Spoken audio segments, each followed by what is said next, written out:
So I've been a little distracted this week, but I think Melissa's going to pull me through today because just some personal family stuff, but I'm definitely like, I feel like I just finished Rule of Wolves and finally like the conclusion to the duology of King of Scars by Leigh Bardugo. But otherwise, what have you been doing? What's been going on with you? Like I wish something more exciting. I've just been working pretty aggressively the last few days because like a small hiccup at work, but like I put off reading. I didn't put off reading. It was just like at the end of the day, I was like, my eyes kind of hurt from the computer. I don't want to read. And so today I read the last like 200 pages of the book. I don't even know if I can say like the last 200 pages. If it's 200 pages, I don't know if it constitutes like the last. It's just like this kind of just like the second half of the book, pretty much. Right. Well, good, because that part's pretty fuzzy to me. So no, the ending is very clear in my mind. So the struggle is that I had started it and then an event, which we'll talk about more fully in a moment, happened. And so I had to put it down because I cried and I did not like it. Yeah. And I'm sure like I haven't told you yet what it is, and I'm sure you know what it is. But then I could not have anticipated what was going to happen this week. And so I really screwed myself over by putting it down, because there was even a part of me that was like, what happens if I don't finish this today? Yeah. Like, we have to have this episode recorded today. This is the last possible day for us schedule-wise to record this episode. Yeah. If we can't do this, this is on me. And that like gave me the drive to continue to trek on. Because you never want to be the one, you know. Exactly. And we've talked about this. Is that like anytime we have to reach out to each other to like reschedule or push an episode again, like to like push recording, it like kills us because we don't want to be the burden to the other person. Exactly. Like we don't want to be the one that's like that's holding the podcast back. Yeah. Trying to think about like other stuff that's been going on in my life. Oh, Seymour. Okay, Seymour had a very big day today. So last weekend we had a Halloween party and he met some of the party goers. He did not enjoy it. He did not like that situation. No. He very aggressively asserts his own boundaries, which I respect him for. I heavily respect him for that. Yeah. Sometimes a little too aggressively, and sometimes when he's imposed on your boundaries and he's like, you're invading my space, and you're just like, well, you're on my lap. Yeah. I didn't put you there. Like, this is my lap. Yeah, this is my lap. You don't bite me. Yeah. I will bite you. I know. Bunny does that. Yeah. But today he met some new people. He did not bite or scratch anyone. He just sniffed them, nuzzled his head a little bit on them, and then went on his way. Yeah. He was a very big boy. We're so proud of him. Oh, Seymour Butts. I know. He's my little man. He's a cute little man. He is. And he's probably we don't know if he's gonna get that much bigger. So he was born in April. What does that make him? Like 7 months now? Yeah. Close to about 7 months. And he's still a tiny guy. Yeah, it takes him about 2 years to really get to full size, I feel like. Yeah. But they can girls can conceive in 6 months. Yeah. Before they're full grown. But it's probably, so he's about half the size of Fran at the moment, Franny, the other cat. Yeah. And he definitely had a growth spurt. So because for those people who don't know, Seymour was found in a barn, abandoned, which is likely because he didn't know how to eat without biting, and he still kind of doesn't. If he smells something he likes on your fingers, he will take a little chomp. Yeah. And because he was found in a barn, like he had health issues at first. He was just covered in fleas. We found out pretty like a couple weeks after, because they actually, Taylin and Vinny, who are his actual parents, I am just a nanny slash aunt. They got him when he was only really about 2 or 3 weeks old, because the woman couldn't keep him. So it was like, if I give you this kitten, you have to like take care of him. And so at first we couldn't even take him into the vet. And so after we took him into the vet, we found out like he had worms. He has cystitis and anxiety. Yeah. He's really not doing well, but he's thriving now. That's so good. It was shortly after like the worms went away and he got rid of some of his anxiety that he really started putting on the weight, and he started growing really fast. And he's so food driven, it's actually funny sometimes. Yeah. He's like a dog. Like, I don't know. Have you ever owned dogs? Mm-mm. Well, I have one dog. Okay. But like, so I don't know if you specifically can relate to this, but dogs, if they hear you in the kitchen, will come around and they'll come like they'll sit and they'll just stare at you. My cat does that. Oh my God. He does that shit. Yeah. He'll like rub around your legs as you're like, yeah.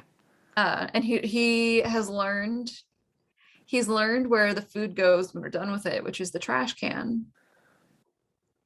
So if you open the trash can, if you open the trash can while he's over there, he'll like stretch up as tall as he can go and like put his arms and his paws on the edge of the trash can and try his like darndest to look inside, because he knows that there's just like leftover food in there.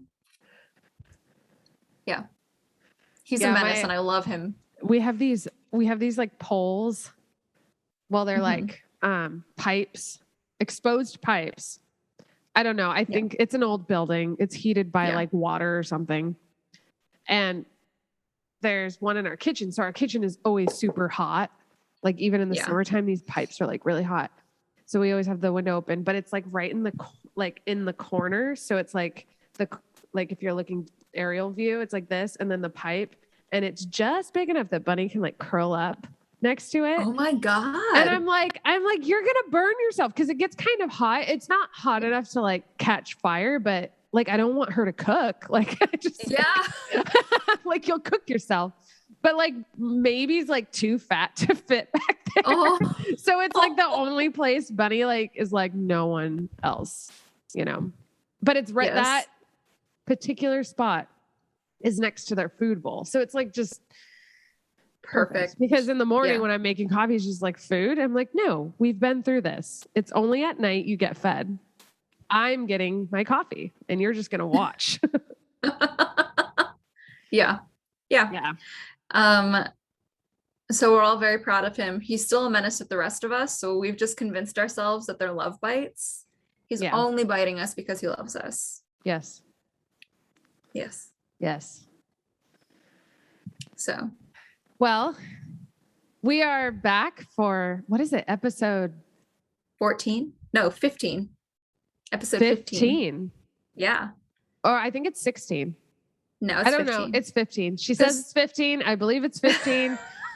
And we had opening and then King of Scars and then this 13, 14, so 13, 14, 15. All right. We'll be prepared next time. But we're English majors. Don't ask us to count. More. Don't ask higher than that, please. Before we get started, though, you can find us on Instagram at In Bed with Books Pod. We're also on YouTube. You can find this, and you can see our faces as we talk. And that's In Bed with Books Podcast on YouTube. And then we have a website if you're ever interested in other shit that we do, because we do lots of stuff. But yeah, we're going to be talking about Rule of Wolves today, which is the second in Leigh Bardugo's duology of King of Scars. We talked about King of Scars last week. It was such a good book. Yes. How did you feel about this one? I love this one. I think I've talked about this before, but I absolutely love a good battle scene. And that's in anything. That is in books, that is in movies, that is in television, not in real life, because I have I'm a conflicting wussy. feelings about that. Yes, because I live in suburbia. But like a really well done battle will really send me like emotionally over the edge and in the best way. So like, for example, when I saw Avengers Endgame, I sobbed through the last like hour of the movie. Yeah. Because the battle scene, that final battle scene, was so well done, so well choreographed, well shot, which like granted, given the amount of money they funneled into this, of course it's going to be. But there were points in this book where I got, like, I guess in the battle scene specifically, which was several chapters. Let me get my actual reading journal over here. It was several chapters. I got chills on my body reading some of these scenes because like the payoff was so good. Yeah. I could not wrap my head around it sometimes. I was like so overwhelmed. There was one spot when I wanted to scream in a good way, like I wanted to yell. Yeah. So how about you? How'd you feel about it? No, that's good. I liked the last one better. Yeah. This one was, and I'm trying to kind of figure out why, like, you know, what was I not like kind of, you know, gravitating towards like I was the first one. And, you know, and I don't think it's fair to compare them, but that's kind of all you have. But I think like, you know, the first one we really got, like Nikolai's kind of arc. You got like Zoya's arc. You got like Nina and Hanne's arc. And this one like was much more political. And so you had a lot of new characters.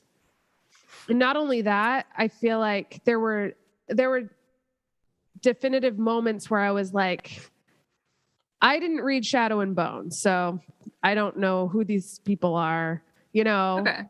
And then like, so I just kind of felt like there are these characters that kind of came in and left, and it was like, okay.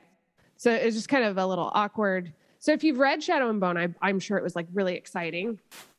Well, but I didn't read it, but like watching the show. Yeah. Like I think like when they bring in Alina and everything. Mm-hmm. Yeah. No, I know you're talking about. Well, I mean like Kaz Stecker, like that. Oh, Kaz Brecker. Like, oh yeah, no, that was whatever. That's Six of Crows. Okay. Yeah, but no, sorry. Yes, but same point. No, I see he's that. in Shadow and Bone, I think. But yeah, like but I think isn't it this the prequel to Six of Crows then, right? Because they're like really because so it Six sounded of Crows like happens at the same time as Shadow and Bone. Because the ending was like, oh, like the queen. I think has a job she's setting for it the up Crow for a new Club series. Yeah, because Six of Crows is when Matthias dies again. Yeah. No, that's fair. Sorry, continue. No, yeah. I mean, I really liked kind of the introduction to the different cultures you got to see into like the Fjerdan like court, the ice court. That was my favorite part of the book. I figured. Was like I liked Hanne and Nina and Rasmus and Joran.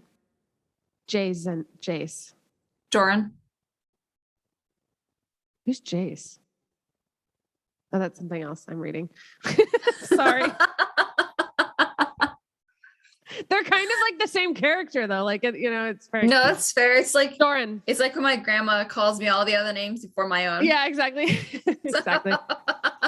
Yep. We're getting there. You got there. Yeah. I'll get there eventually. Yeah. That's what she always says. Yeah. That, you know, that was fun. It was really cool. I loved the opening scene with like Queen Maki and like all of her consorts and like the guard and everything. Yeah. And like their culture is like, or her concubines, you know, like their culture is like really interesting. She had like male concubines and like, she's just super cool. And then she ended up being kind of not terrible. So fun. Yeah. Yeah. Yeah. So there was just like so much more to the world that you got to like see. Like you got to see like all of these, you know, because at first you just see the convent and like what they're doing to Grisha, but then you see what like the Shu are doing to the Grisha, and it's just like compounds. So it really like contextualizes that it's not just a fight for Ravka, but it's a fight for the only country that Grisha can find like sanctity in. Mm-hmm. There was one line, I think, so this time instead, I actually marked some of the pages so that if I wanted to, I could reference things. Gonna be honest though, I don't remember what everything is marking because some of them I made last week before I took my extended break. But there's a line that Nikolai has where he kind of just like point blank says, if Fjerda wins, it means like the end of Grisha, basically, because anybody who's Grisha is going to be rounded up, put to trial, and then tortured or given to the Shu and tortured a different way. And that was when it really put into perspective for me, like, holy shit, like the amount of lives that are on the line, because it's not just then the lives in Ravka, it's also the Grisha that are hidden everywhere else, in Ketterdam, in Fjerda, in Shu, that are trying to just get by. I thought you were gonna like the ice court, definitely, because I was like, it kind of then has that both plot lines are feeding both of us. Yeah. Because it had like the battle shit that really gets my blood going, and then it had the court intrigue, the kind of Nina navigating and orchestrating Rasmus and Hanne. Yeah, and her like going to try and get like steal something from Jarl Brum's office, and then finding Magnus, and like that was really cool, and then running into Joran. It was like that was really fun. Oh my gosh, the conversation she had with Joran was so sweet. And then the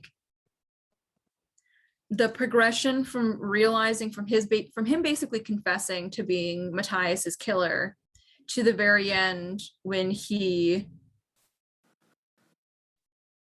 kind of can only seek solace in her for those tiny moments. Like he's helping her, he's protecting her in a way, and I think he knows a little bit that it's not just that he's protecting her from like Jarl Brum's like ego games, but she basically confessed to him who she was, and he didn't say anything when she attacked him. And then she got the bone. I had to read that part multiple times because I was like, wait, that didn't just happen. Like I reread what she said, and then the line where she's like, his hand covered my hand at the dart so that people wouldn't know who she was. Mm-hmm. He knew who she was because they knew that the bone render, that the mythologized girl Nina Zenik was the only one who could do that, and that Nina was the one that loved Matthias. Right. And so I think also in that moment when he realizes just like how angry she is about Matthias's death, it proved to him as well that Nina didn't like put a spell on him. She didn't trick him or anything. Like they loved each other. Yeah. And that's when like Jarl Brum's, I don't know, like brainwashing broke. Like that kind of like institutionalized kind of thinking that he'd instilled in the Driscoll broke for Joran. Right. Yeah, because he was kind of on the brink. Yeah. Like it's during it's as he's confessing what he believes to be his sins. Yeah. That he's like, wait, this isn't a deathly witch. This is a woman who's shown me compassion. Yeah. And has a purpose. Like, yeah.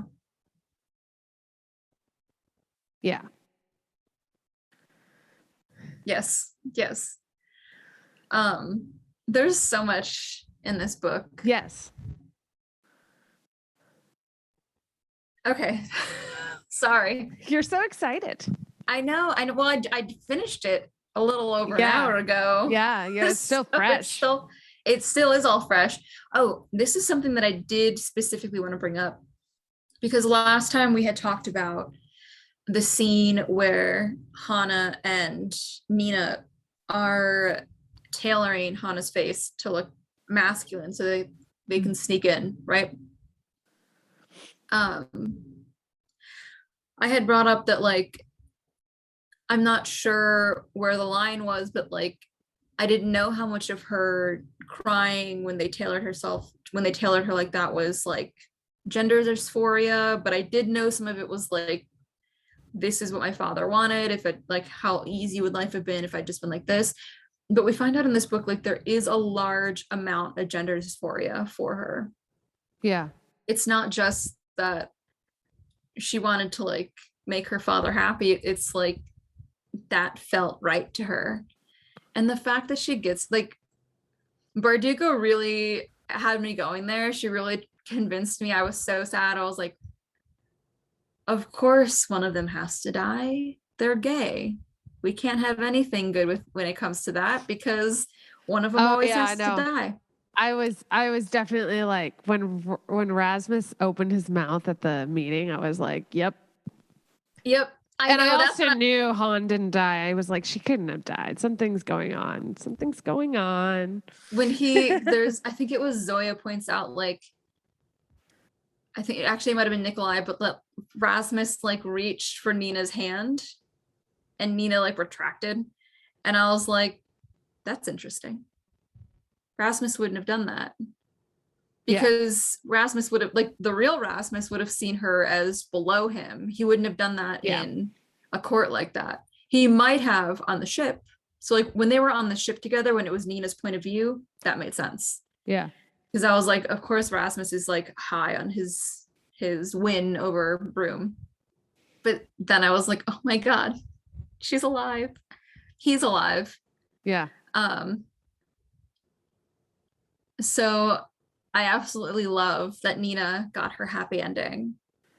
And I love that Zoya's comment in her head is just, the girl can't stay away from Fjerdan's. Yeah. She's like, the food is awful, but yeah. I like too that, so you don't really get a lot of what's going on in Han's head, only just kind of like earlier, like throughout the book. You kind of just get Nina's take on it. And as she's like getting dressed up and like puffed up and stuff for court and stuff, like for, what is it called? The thing. I forget what it's called. The Heartwood. Yeah, the Heartwood. She doesn't really express very much about it. She's just kind of doing it for duty. And I do think there's like a lot of, she's kind of taking on a bit of Nina in that way of like acting, you know? And so that was kind of cool to see them kind of like this kind of silent, this kind of like silent taking on of like the person you love without like actually expressing it. Which I kind of liked. So it was almost like a compliment to Nina without her having to like really say anything. Yeah. Well, also, while also like Nina not knowing if like she likes it or not. Like she was just like, for a while was just like kind of was sold on it a little bit. So,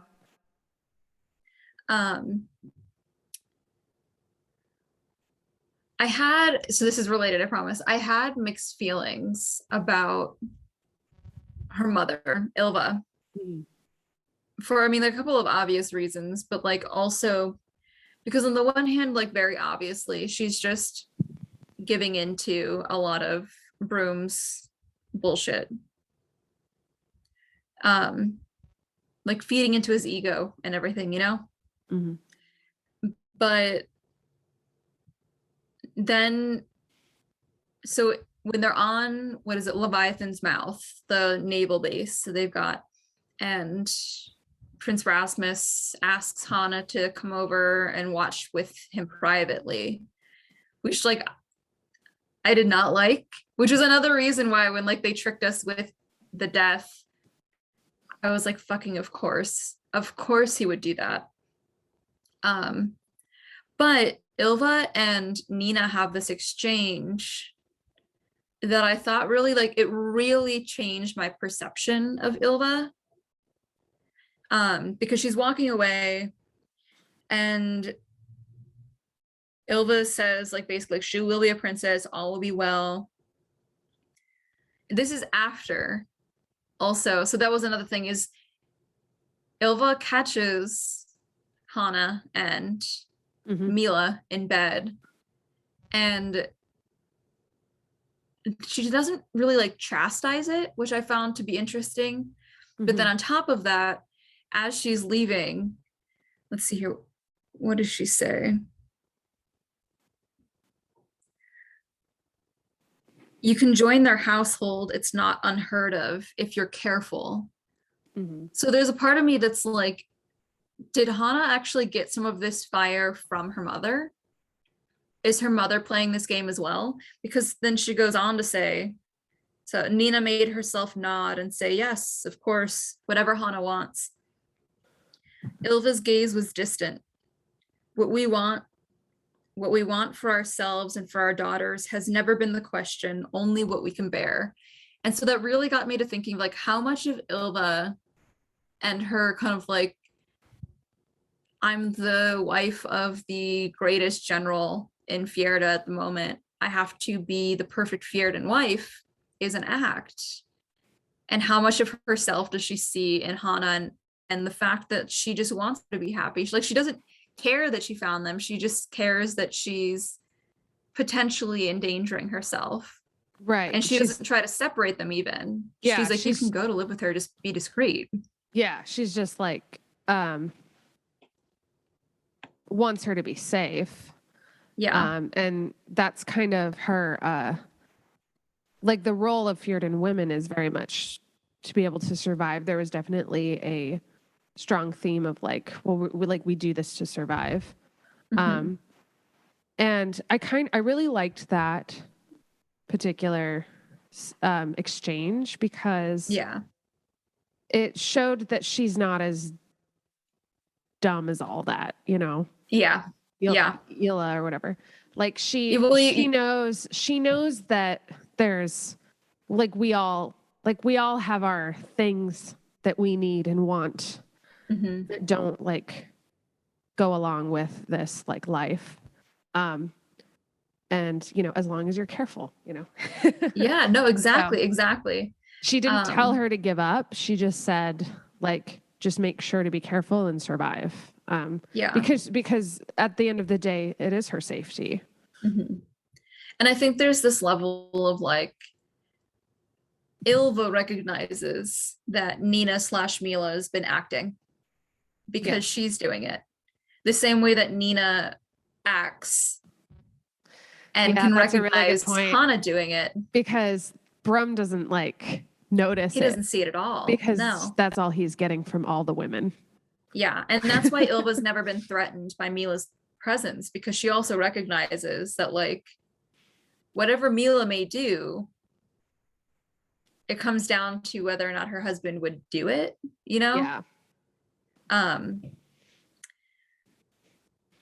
So she kind of goes on in response to this kind of like Nina's internal, she says, survive this place, survive this life, find someone to protect you since you're not free to protect yourself, sire children, pray for boys, pray the strange and willful daughter you raised will somehow find her way, fear for her, watch over her, realize your fear and your watchfulness mean nothing when the storm comes on. Ylva couldn't see any other path for Hanne, and Nina wasn't sure she could either. So that's like that acknowledgement from Nina's point of view that like visually the way this scene is even set up is that kind of like Nina and Ylva are standing next to each other just watching Hanne walk away. Yeah. And so in this situation now they've become that same person, that same protective presence, unable to protect her, but she doesn't need protection as we see later on. Yeah. So yeah, she proves it. She proves she does take care of herself. I love that whole exchange. And I love that it's placed at the very beginning of the battle about to commence, because it's about to be like a very dark scene with Zoya just like decimating that army, that attack. And so there's something very almost heartbreaking seeing something that gentle just beforehand. The kind of like the dichotomy of those sides of it was really touching, in my opinion. Yeah, I would agree. Yeah. I'm so glad that they got the happy ending. I know. It worked out really well. I mean, Han was just like, this is the only way forward. Yeah. And she was able to just step right into it because it was so natural for her too. Mm-hmm. And I think on tailoring. some level, yeah, I think, well, if she hadn't been practicing on herself, it wouldn't have been as effective, but it worked pretty well. Yeah. But I like that she was like, what did he say? Like something was different, like his jawline or his voice was lower. Lips. It was his lips. Oh, his lips. Because Nikolai, remember when she was like, keep the lips. Leave the lips. Leave the lips. Yep.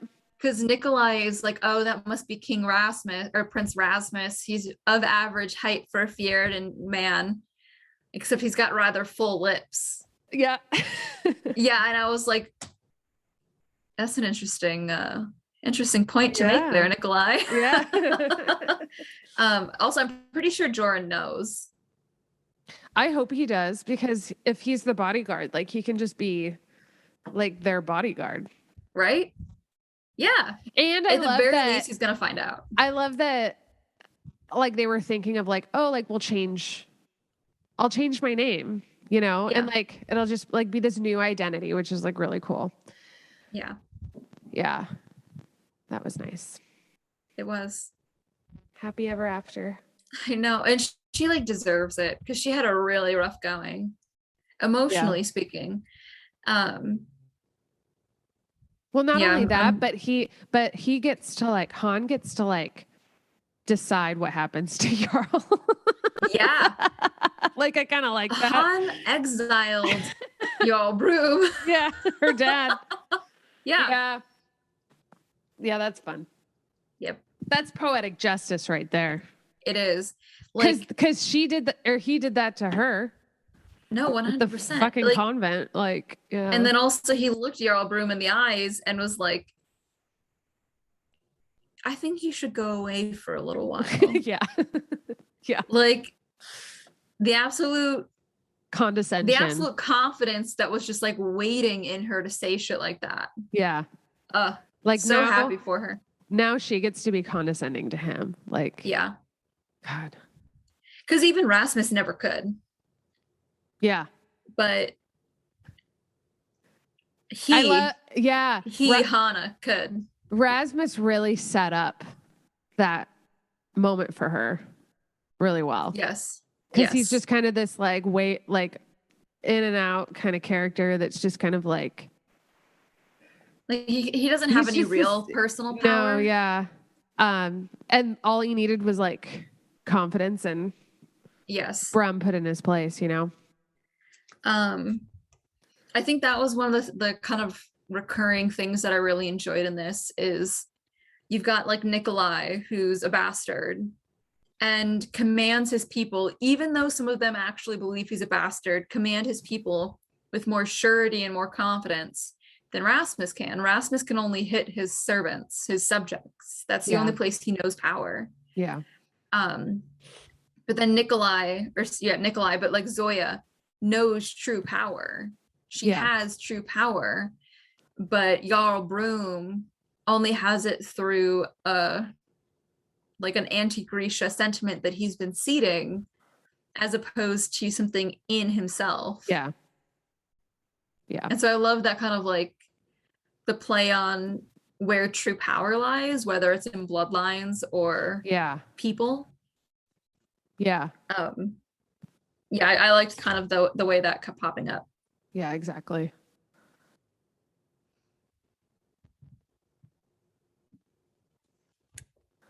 Yeah.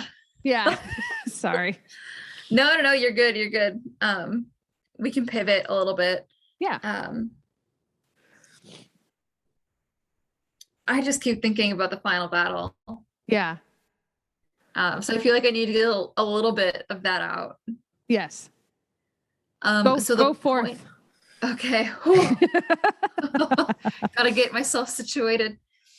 The point where I really did my like battle cry, as in like not like a scream, but like my battle cry, like I cried. Yeah. Was when like literally the line where I should have marked it. I didn't mark it.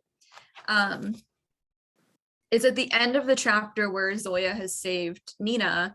They jump out of the wall, and she says something along the lines of like, and Zoya became the dragon. Yeah. Zoya released the dragon.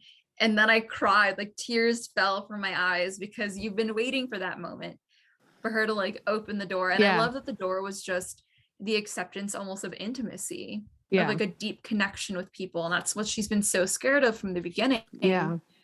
Because time and time again, she's been shown that it's not necessarily that it's a point of weakness, but that it's a point of instability and insecurity. She wants to know that she can control the situation, that she can save everybody. But to even attempt to do that, you have to know people. And you're not going to be able to save everybody. And so like that whole, the unraveling of that thought process for her that led into like them falling. And then I think it was like the catharsis of then her turning into the dragon in that part made me cry. Yeah.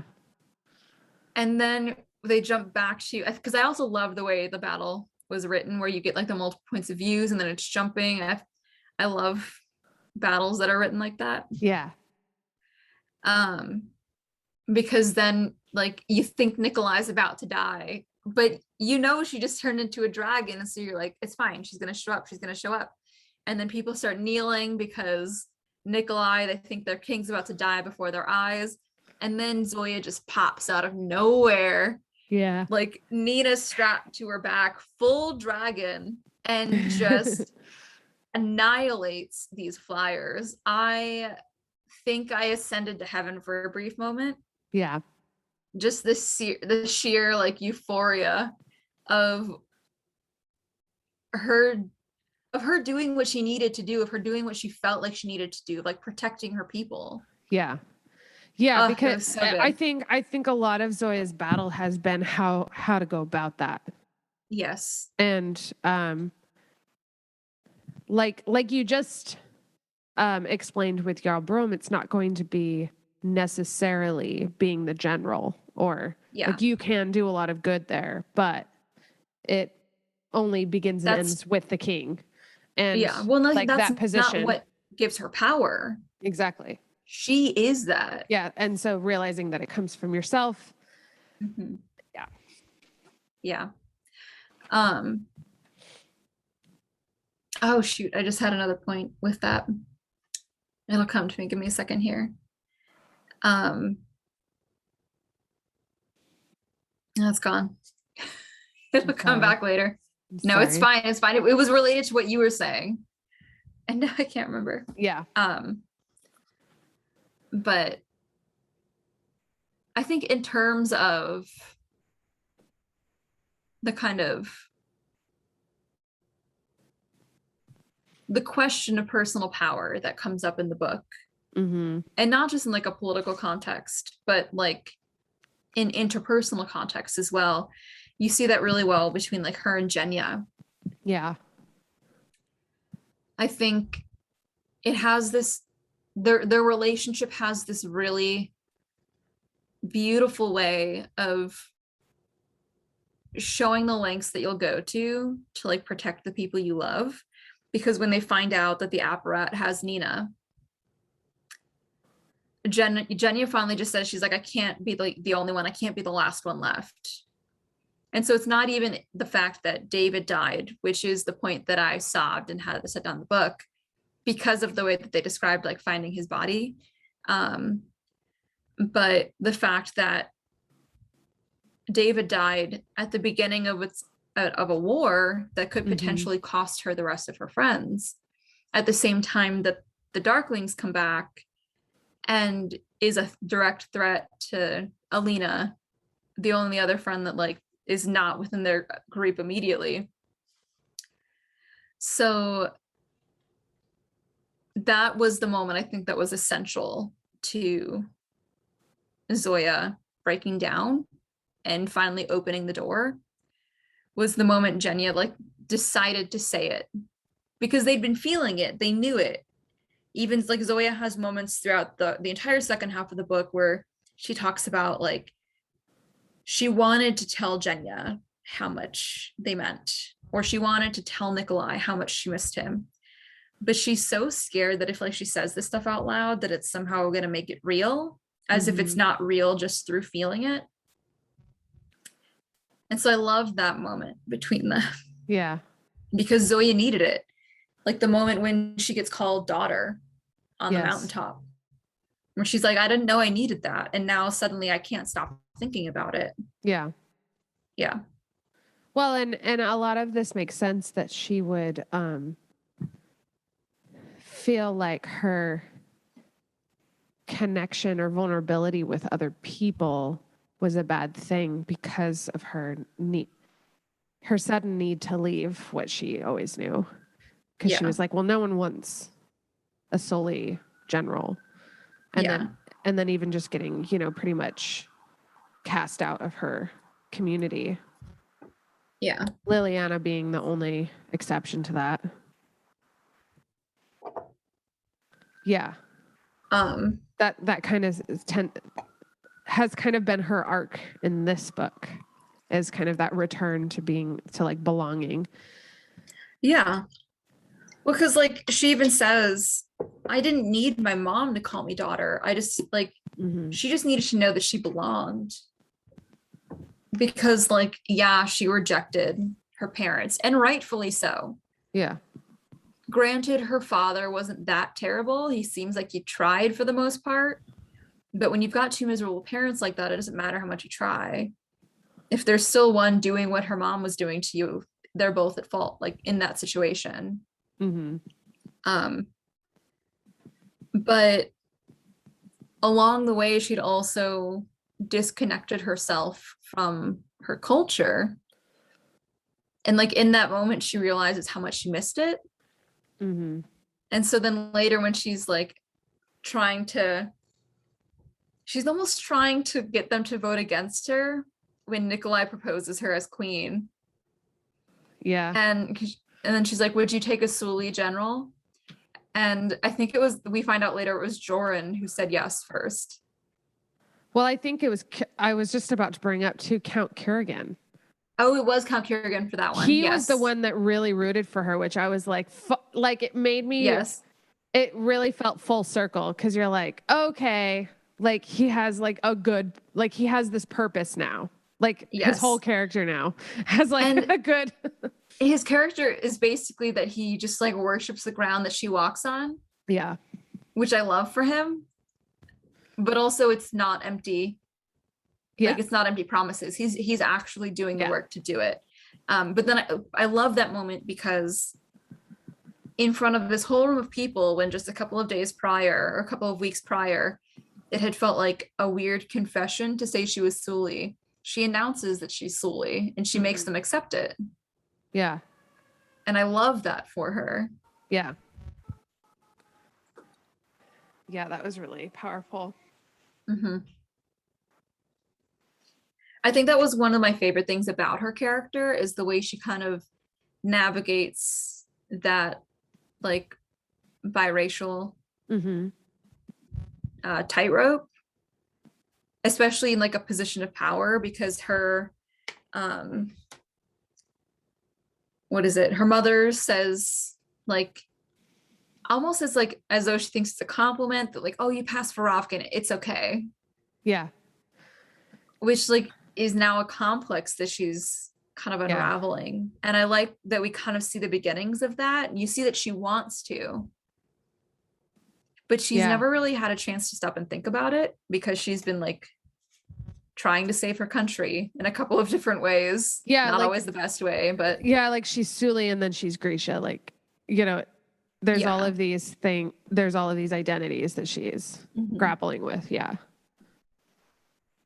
And kind of like, instead of rejecting them all and just being Zoya, she's recognizing that all of them make up being Zoya. Yeah. Which I love. Yeah. Yeah. I love, oh God, I was going to write it down, but I forgot. But towards the end of the book, Nikolai describes her, describes her, it's like literally verbatim to what he described her at the beginning of the first book. Okay. And I'm going to find it. Okay. And we'll come back to it. Because I do have a bookmark. That's actually, because there are a couple of things, and I'll name them from the top of my head while you look. More than here once. It is. Okay, go ahead. I just turn it on and it's like there. My Kindle. Yeah. There she was, bitter and bracing as strong drink. Like, yes. I was like, I've heard that before. He said that before. He loves it about her. Yeah, he's like bitter and bracing as a strong drink. Like I did bracing. I like that word. Yeah, that was cool. Yes. I love the way that he like weaves what would typically be like insulting things to call a woman, but you know that if he were to say it to her face, she'd also love it.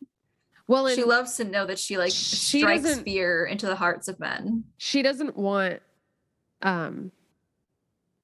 like decency. No, she doesn't want to be frail. Well, she doesn't want him to call her like anything sweet, you know? Yeah. Like she wants him to be a little spicy, you know? Yes, no, 100%. They're a snarky couple. They are. A couple of times throughout the book, he says that she does something like a queen. And so I knew that one way or another, she was going to become a queen at the very end. Yeah, I did read the last sentence. Me too. So I knew she was going to be Queen Zoya, and I was like, okay, when's it happening? Yeah, I did still hold out hope that they were going to get married. Him. Yeah. Yeah. Yeah.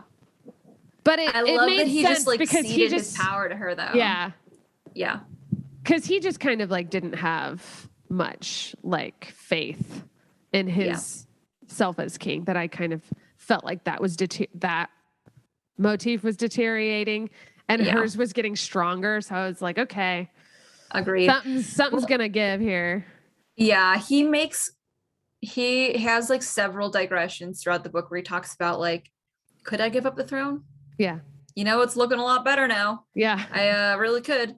And then I think it works out perfect because he didn't want the throne. He just wanted to help the country. Yeah. He just wanted to create a good Ravka.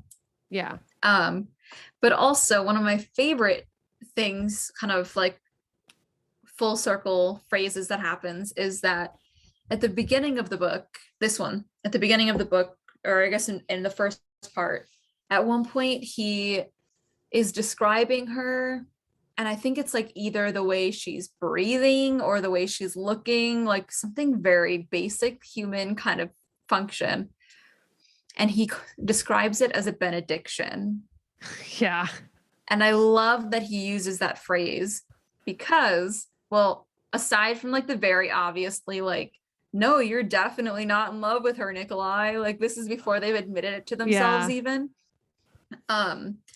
But later when they're alone at the city hall, after he's like handed her the crown, basically. Yeah. He kneels in front of her and she says, he knelt in front of me like a benediction, as though like in benediction. Right. And I was like, just use the same. Yes. You guys are killing me. That was, they both just love each other so much. Because even when he tried to propose to her underneath, like at the bottom of the airship, her denial isn't even like that she doesn't like him. It's basically just that neither of them like thinks they're good enough for the other. Yeah. Because they both like, how does she describes him when she's flying back to him as a dragon? as this golden presence. This like Yeah. he's just The this shining golden boy. golden boy. Yes, and she's like she's not flying to the battle, she's flying to him. Yeah. I'm sorry. It's so good. It's so good. It paid off so much better than I could have anticipated. Yeah. Yeah, it was a very well written battle because like you said, there was like a lot of different point of views, which is really the only way you can read a battle. Yeah. And stay and stay for the Yes. show, you know. Yes. It's like I have to kind of see like, you know, because you kind of got a little bit of like Locust and like them, and then you had Zoya, and it started with Nikolai and and Jenya and stuff. So it was like you kind of got like the ground, you got like the sky, and then you got like kind of hovering above the battle. Like you got like these different like levels of, and then you had the from the was it the Leviathan, like yes, you know, through the scope. So it was like you just had a lot of different, it was very Shirley knew how to play the angles. Yeah Very well. And I like that we never really have to read anything repeated. So it'll be like one point of view drops off at the like arrival of, or at the first release of the demon, getting rid of the bells, and then you jump over to the monk, and it's not necessarily that you get repeated, but you kind of pick up where we left off with the monk helping the shadow, the Nikolai's demon, keep himself together enough so that he can actually destroy the bells. And then you get back to, I think it's like Zoya and Nina, and so then they're coming, and then you get the arrival of like the cure good. And so it all like the chapters themselves are enough angles that you can piece it together while we're also still going through the action. Which is, I wouldn't say it's easily done. Like it was very, very well done, very well orchestrated. Yeah, for sure. I agree.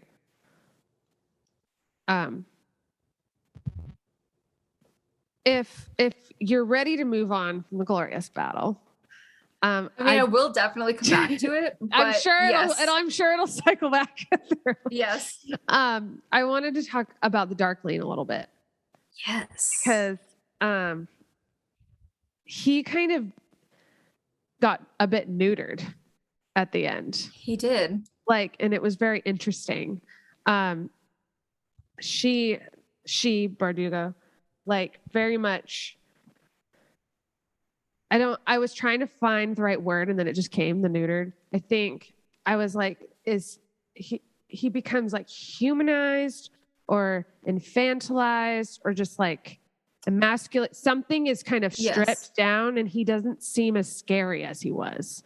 And it's not to take away from it's not to diminish what he did, but it was something about how like lame he ended up being, this vessel, you know. It was very anticlimactic. Like, you know, the very name, the Darkling, like it sounds like a very imposing force, and he kind of just whimpers at the end. It's very I think like, well, I think Nikolai made this point kind of early in part 2 of the book, but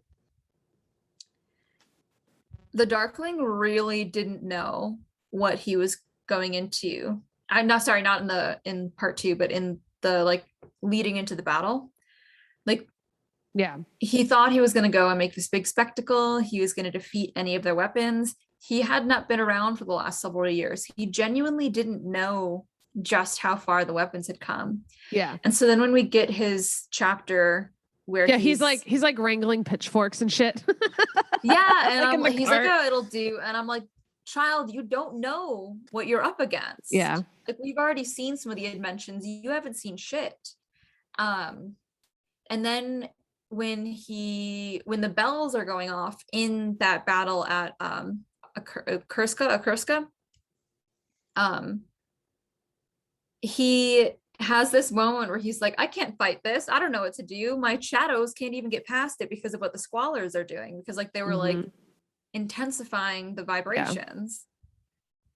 And I was like, that's why you can't have such big of an ego. Like the reason Nikolai is being a better king right now, a better ruler, is because he's acknowledging the threat and he's trying to like actually think of a way out instead of thinking a way for himself to get out. And so I think, like, I do agree, and I think it was on purpose because we needed to see him not be as powerful. No, I think it was good. That something Tolia said. He says, I have no queen, and no country. I have only ever had what I believe. And the Darkling doesn't believe in anything. He's an opportunist. He believes in himself. Believes in himself. He just acts on his own selfish purposes. And so there is very much a strong theme in this series of it's not necessarily who or like what, you know, I don't want to, do I say political party or like, it's not, you know, it's not a faction. It's the message. It's the individual.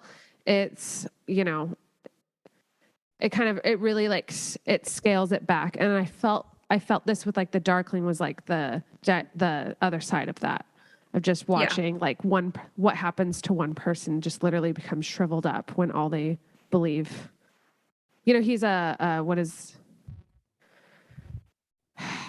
it called? I can't think of the word, but is it going to come to me? Narcissist? No, it's okay. It's just someone who says the right thing to gain power, but charismatic. No, it's okay. Okay, damn. It starts with a D, I think, but it's okay.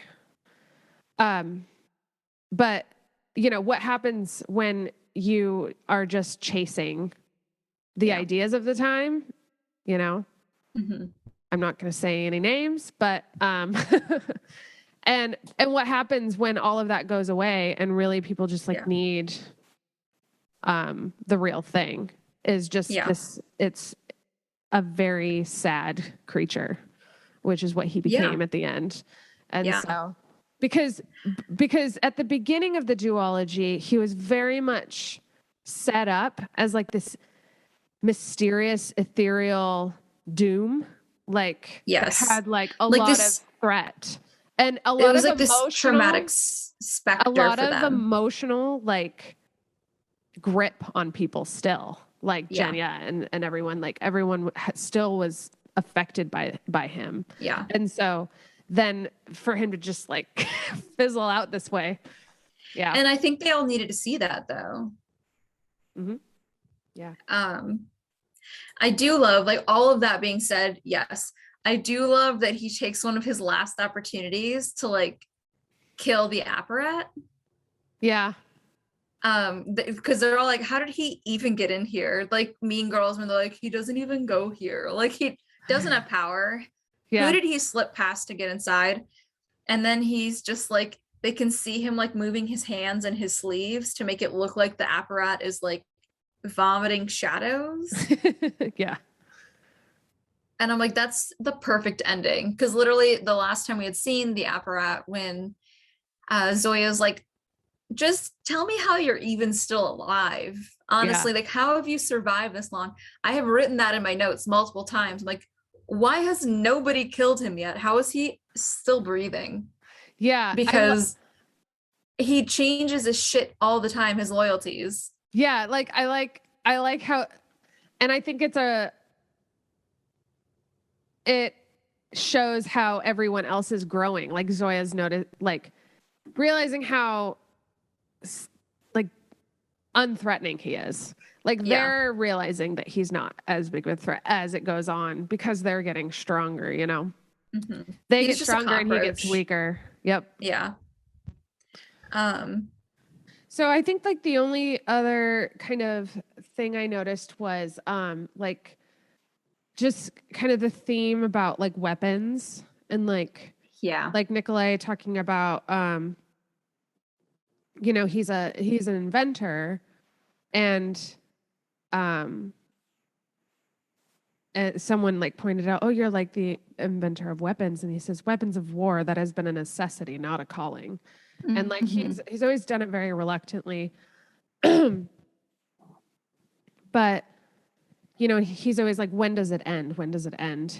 And it really reminded me of like the Cold War of just like, it will get to a point where it's just going to be kind of a standstill. Yeah. Not that it's kept us away from proxy wars, but yes, like it is. But in terms of like active warfare like weapons on the ground, yeah. Like David had that point where he's like, once it's made, it cannot be unmade. Yeah. And that's where he's like hesitance around the missiles was coming, because he was like, once we do this, warfare cannot go back. And we had talked a little bit about like violence as revolution, as like violence in response to violence. And so I think there were definite points where like you're seeing the extent to which Jarl Broom is willing to go, particularly because we talked about it in last week's episode, where we just kind of commented on like Jarl Broom is testing on his own people. This isn't that he's like picking Grisha out of Ravka and doing this. Is like he's stealing Fjerdans and torturing them. But then in this battle, what we see is that he has no qualms about dropping bombs on his own people if it means that they'll take out Ravkans. Yeah. And that is one of those things where it's like they were in my opinion, in the right to create the missiles. Yeah. Because how do you respond to that? I think they responded very well, because granted, they didn't have the missiles. Their response was to try to save as many lives as possible at that point.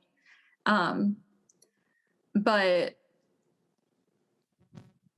that's the threat, is that like, yes, David and Nikolai are coming from this stance of we're creating this because we know that Fjerda eventually is it will. Worse.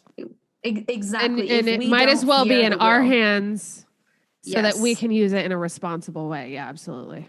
Yes. It's like a necessary, and like he says, it was a necessity. It's a necessary evil. Like, yes. The fact that like David's death is what kind of seals the deal for Fjerda. Like I think it's Nikolai has this line where he mentions like Fjerda will never know what we lost that night. They will never know that this single life dealt such a damning blow to Ravka in this war, but it has also pushed me to make the choice that I needed to make, which is to begin the construction of these missiles.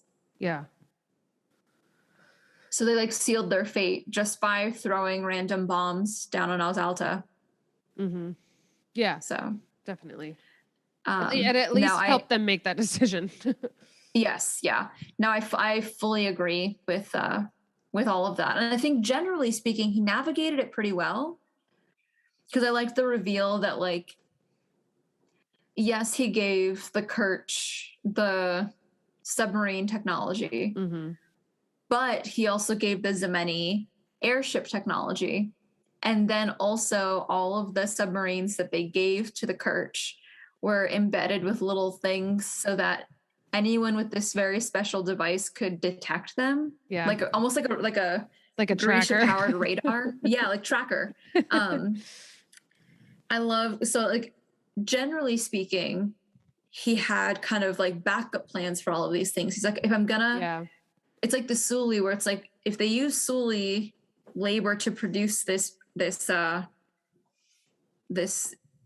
military base, we always make a back door. Like that's what he was doing. He was making sure to have a back door. And so the missiles were the first time when he's like, there is no back door. It is just violence. And he didn't know how he felt about that at first. Yeah. I would like to talk. Go ahead. Yeah, I was going to say, as long as making the weapons has more than more than one purpose that's not violent. Right. That would also help them in the war in the long run. Kind of helps ease their conscience, I guess. Yeah. And like you see that nowadays, like it's not new to say this, but during times of wars when technology takes off. Yes. Because it's by necessity. So like we saw with airplanes, it started out just a few years beforehand. It was just like paper on sticks. Yeah. Going up like 5 feet or something and going like 30 yards and then you just hit the ground again. But then within like several decades, they're also landing on the moon. Yeah. And a lot of that happened because of the strides that happened in World War I, World War II, and then like post World War II, when we got all of those scientists through vaguely ethical things.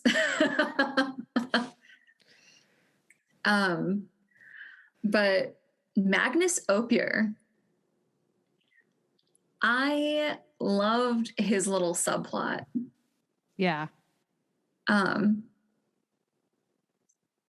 I think there was a kind of like seesaw between Zoya and Nikolai in terms of parentage and like navigating that parentage, because you've got Zoya who knew her real parents and was highly dissatisfied with them and found like figures elsewhere.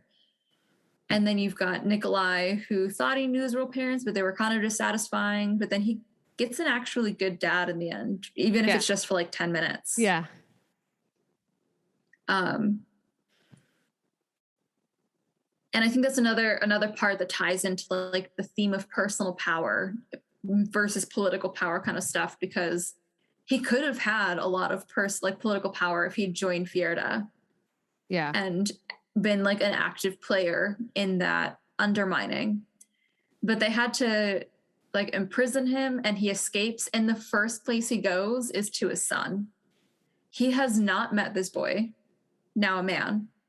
And he's showing more loyalty to him than the woman who gave birth to him and the man who raised him. And like, granted, he's probably angry that it wasn't actually his son, but you still raised the kid. Yeah. More or less. So like, you love a good dad story. I do love a good dad story, and this one didn't die. Yeah. This one didn't die. And the little things where he's like, when they have the meeting, when he shows up just as the beggar, and he's like, he laughed and I was startled because it sounded like me.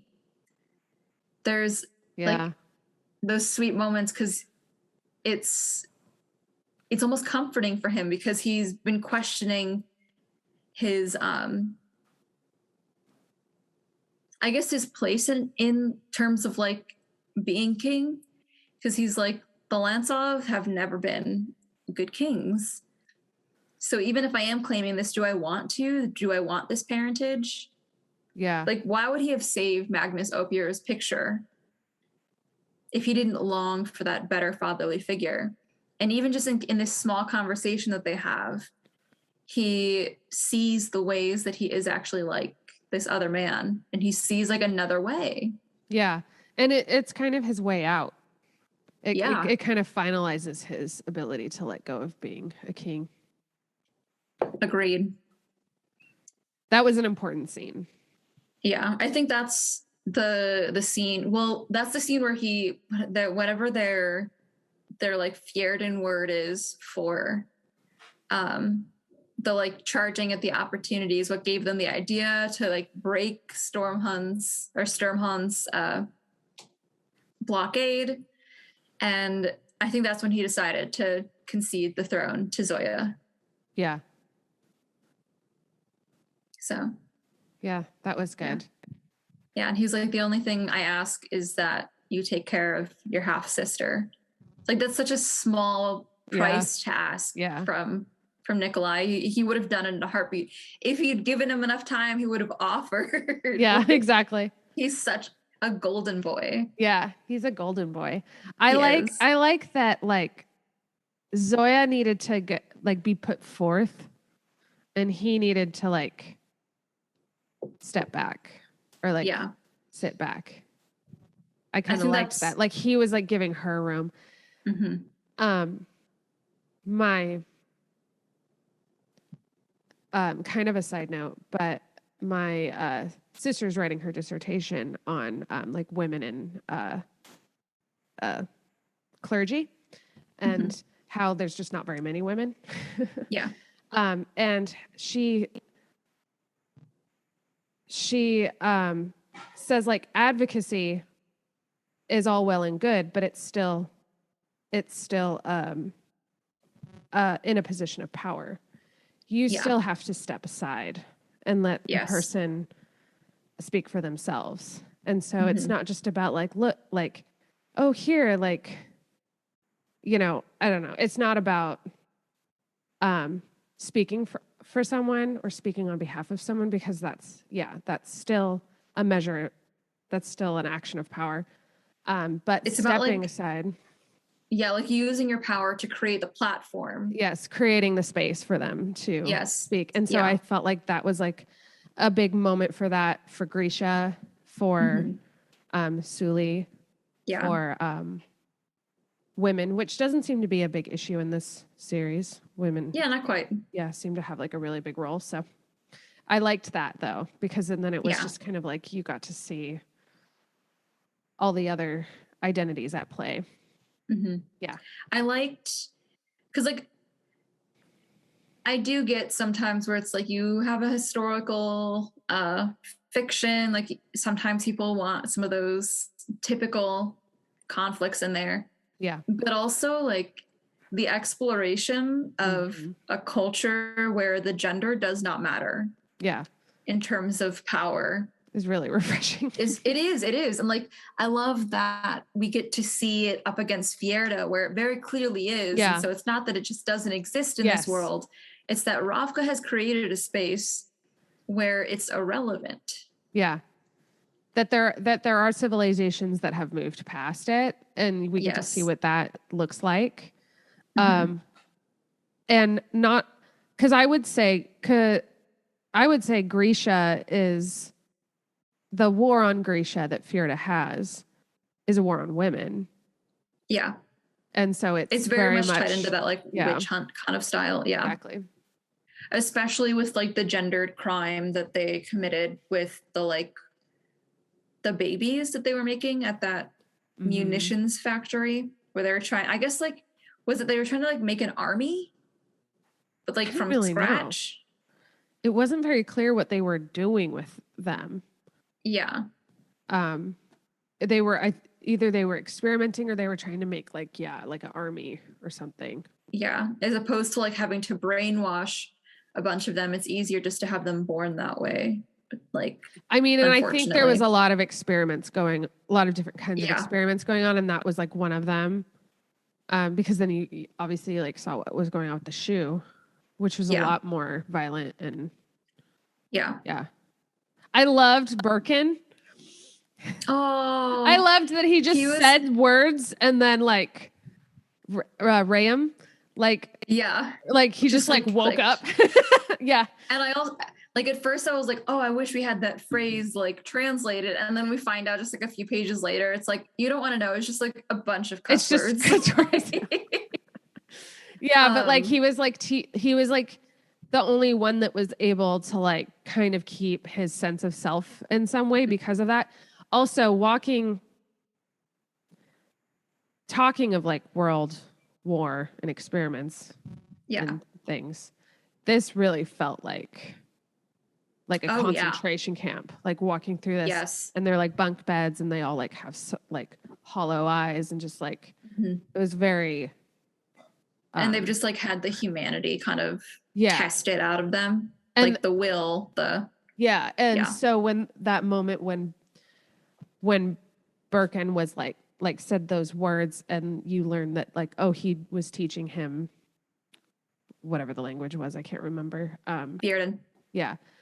To kind of keep them sane.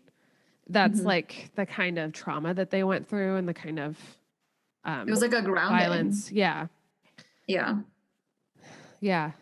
What I do find interesting, kind of looking at the difference in experimentation that Fjerda and Shuhan did, is that Fjerda made them like these folkloric monsters, like they're witches. Mm-hmm. They're here to do like the devil's work, to undermine Del.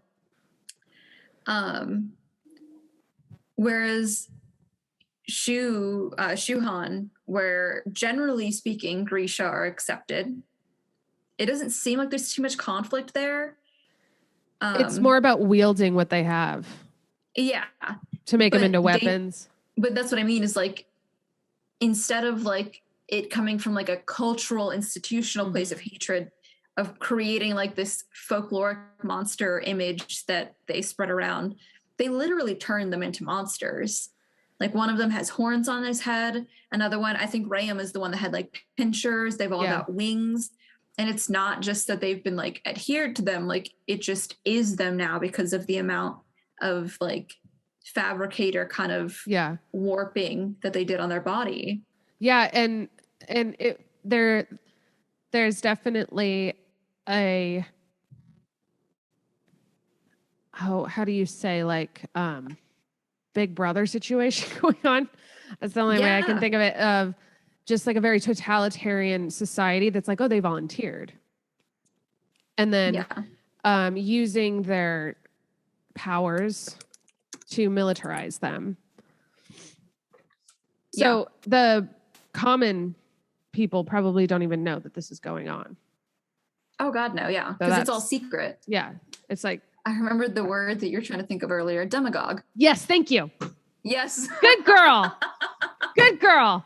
Demagogue. Demagogue. Yeah. Demagogues. Just, that's, I learned what that word was when they called. Was in my head for most. Yeah. Yeah. I learned what that word was when New York Times or whatever called Trump that. And I was like, okay. Yeah. I get it. You're like, to the Google. Yeah. Yeah. To the Google. Yeah. No, I agree with that, especially because of the way that it unfolded after Queen Latifah like showed up and caught them. And then Rayam has the line where he's like, well, nothing's going to happen. Mm-hmm. You think they're going to like charge them? You think anything like any kind of justice is going to happen? And then she, Mayu, is like giving her testimony. And she's like, at some point I started crying and I just came from the beginning, and she's like laying out all of their crimes. And even though the now queen can corroborate it with like Dr. whatever his name is, where he's like, well, actually your daughter said that Ares should have the throne. Nothing happened to Makai. Yeah. And there was just like, it felt so much like the actual ending of 1984, where he gets caught up in all of it and he gets kidnapped, or I guess not really kidnapped because it's the government. He gets taken and tortured. And then at the very end, it just kind of like they say their goodbyes and they go on their way. And the system continues the exact same way that it was, because Big Brother was controlling the whole thing, just trying to weed out the negatives. Yeah. I was going to say something. It's kind of the same thing with the Darkling and Queen Maki is that they just become neutralized. They don't really get defeated or crushed, but they just get muted, or muted is a really good way to say it. Is like they're still there. Yeah. Especially because like the Darkling's only stipulation was put up an altar to me. Mm-hmm. And so now they've had to legitimize him as a saint. And I love that Zoya's like, I can't get used to that. Yeah. No, and like, I don't blame her. Yeah. I was surprised. I mean, that's what we're all thinking. But I think it was almost like they were just kind of desperate to get the fold. Yeah. Figured out this is what he was offering. What harm can it do? Plus, it doesn't mean that they, it can't be like altered in the future, which is what like the next series is going to look like. So I like that Zoya I like that it kind of didn't feel finished in that way. Mm-hmm. And like, because I can't imagine Zoya just being okay with something. Oh, Everything, God, yeah, no. you know, like she needs to kind of have no. like, she needs to be against something. So I'm glad that it was just like, it was just like Zoya just couldn't get used to this. Like she's she's sending them out. I don't blame her. Like, for all intents and purposes, the Darkling has not been defeated, and now he has like altars rising up. Like, it might be a little bit easier to tolerate his new sainthood if she also knew he was dead. Yeah. Like, yeah, eternal torture is great, but wouldn't it also be great if he just wasn't another threat? Because they thought they killed him before. Yeah, like they thought they killed him before, and he didn't die, and now they know they haven't killed him. And he's just kind of like sitting there. Yeah. Waiting. Like he does. Essentially, yeah. That's because he talks about that all the time. He's like, I can wait another eternity. Yeah. I've done it once before. Yeah. So, yeah.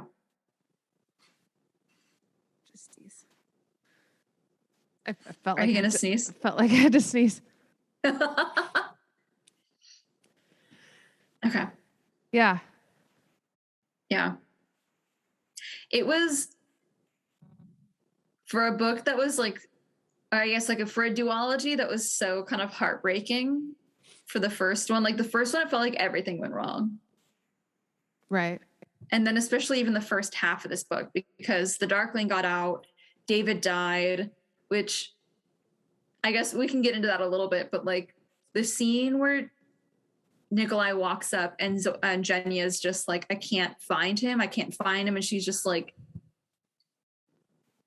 kind of insanely like digging at these rocks was so, it was like too real. Like the image in my head was a little too real for a second. Of like the crazed look in her eye and not being able to find him. Yeah. They definitely, I mean, I know it was like their wedding, but there was definitely like, you know, at the beginning when they're like, oh, the way that he like looks at her and he like, oh my gosh. And then they find his journal. His notebook of like ways to help Genya know that I love her. Ways to like, yeah. Compliment, oh my smile, God. Hair, eyes, this. And I was like, it was if a man made this. And then the fact that Genya could just put it on his pyre. Yeah. Was. Yeah, because it was such a personal thing. Yeah.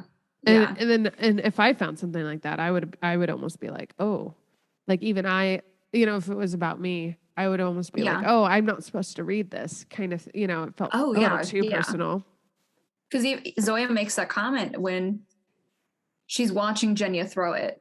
Yeah. Where she's like, I feel like I shouldn't be watching this. Yeah. Yeah.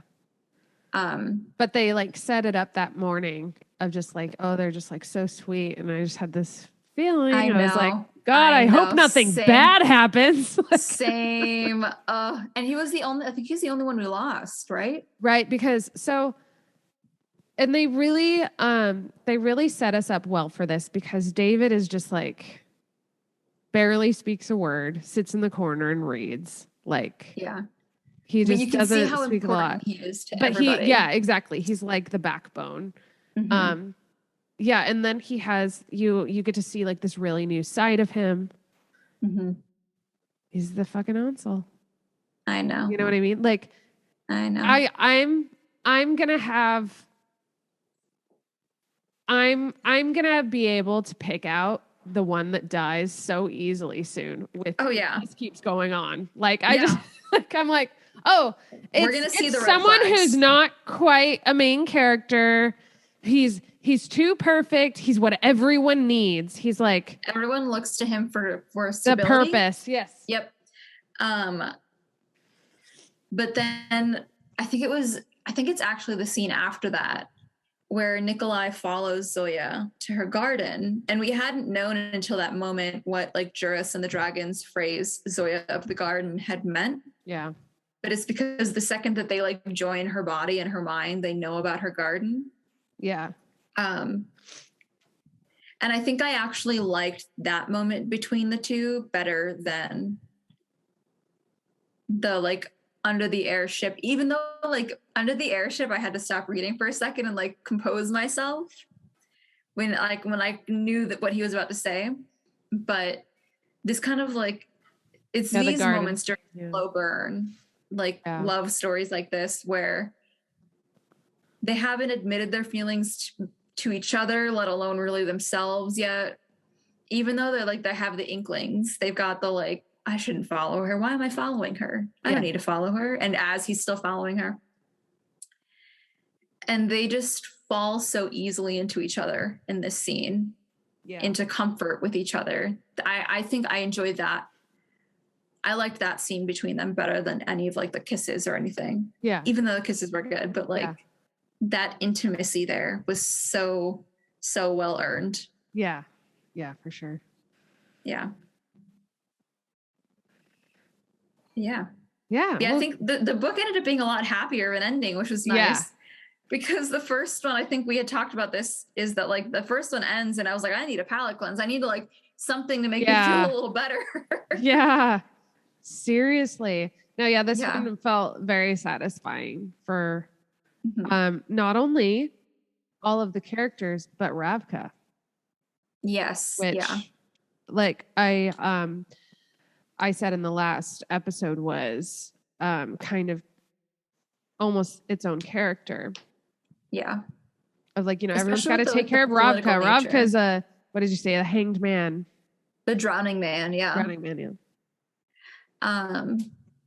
I think there's also this sense that like, we're not going to be seeing some of these characters again. Mm-hmm.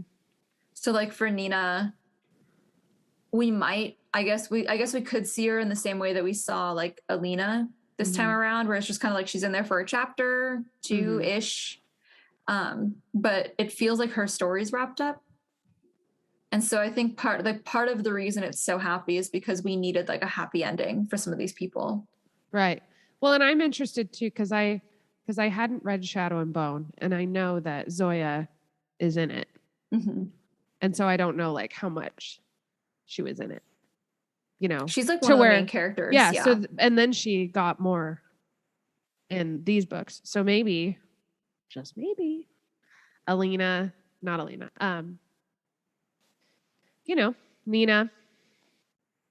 and Rasmus. Yeah. Like have like maybe they'll have like a bigger role. I hope, because they're my favorite. I know. I love that like the defense, or not defense, but the justification that they've got for choosing a new name for Rasmus/Hanne is that it's going to be a calling from Gel. So like, basically like a political rebranding. Yeah. Which is also perfect.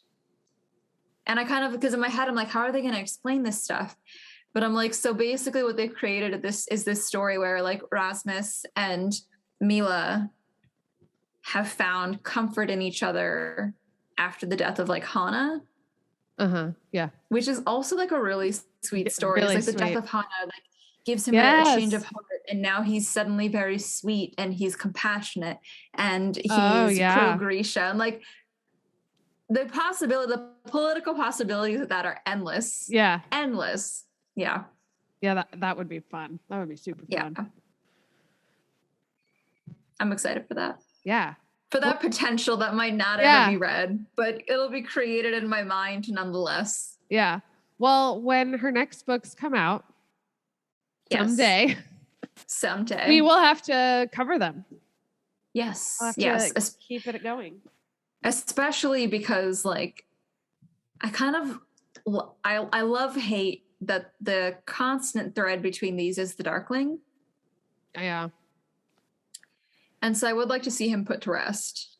Yeah, literally, kind of tired and of figuratively. Yeah, and like we've only read the one, but it's like because we also know that they've been like you get their baggage as well, where it's like they've been dealing with this for their entire lives. Like I can't imagine. Like I can't. I support you, Zoya. I think you should kill him. He does not need to be waiting there in the wings for his next entrance. Yeah, for sure. Well, Yeah. I think that wraps King of Scars duology. Yeah, I think it does. It was really good. I liked the It world. was. Yeah. And I haven't read Leigh Bardugo before, and now I have. And I feel Same. like she has really good dialogue. And it was a lot more political than I thought it was going to be. Same. Yeah. It was pleasant, a pleasant surprise. Agreed. And I love that, like, it seems like there's just endless stories to be pulled from this world. Mm-hmm, mm-hmm. So, like, I'm not surprised that this is the third series that she's written from the same universe, because it seems almost like there's just endless material in there. Yeah. So I hope who is it? Cassandra Clare does the Mortal Instruments series, which started as like just a trilogy and has turned into something like 30 books over like several separate series, where it's like you've got like the modern, and then you have the way back like 200 years ago, but then you've got only like 100 years ago, and then you've got kind of like the post series from the original series, like all of those. And I kind of hope that she does that with this. Yeah. Like Bardugo does, because it's so rich. It's just so rich. Yeah. And when she adds elements, like with the saints, and kind of like Juris would say that the stuff about like your idea of amplifiers is so stupid. You should be the amplifier. Like when he dropped that, it didn't feel like, what's it called? Like I think it's called a retcon. When like the lore in something is just turned on its head for like plot. Right. It doesn't feel like that. It feels just like, oh, that's always been true, and now we're learning it, you know? Yeah. Yeah. Yeah, definitely. So I love this universe, the Grisha-verse. So. Well, cool. Well, then next week, tell us what we're going to be talking about, Melissa. We is a strong word, because I pretty much just like yell at you for like 2 hours. Not true. About the Gothic tradition. Yes. Which in literature. We kind of knew going in that I was going to be the one talking more heavily, but it is going to be a 2-part episode, because I cannot shut up. No, yeah. I mean, we both went on, so it was very fun and enlightening, and we did it on Halloween, so yes, it was extra festive. Yes. So next week, you can learn about the Gothic tradition and literature by Melissa Marklin. And for the next couple weeks, actually, it'll be really fun.